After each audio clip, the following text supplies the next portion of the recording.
Okay, so shoutout kay Kimberly at meron siyang katanungan sa atin. Ang kanyang tanong ay, pwede po ba kayo mag-recommend ng magandang amplifier at speaker? Okay, sa tanong mong yan ay ina-assume ko na pangbahay lang yung gustong i-setup at hindi naman yung buong sound system o kaya mini sounds na tinatawag.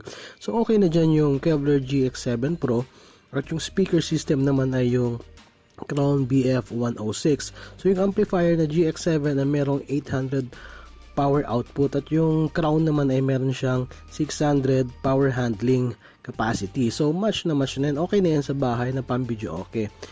Yung Kevlar GX7 naman ay pwede mo ring i-match sa Kevlar din na speaker system. Yung model number niya ay KV650.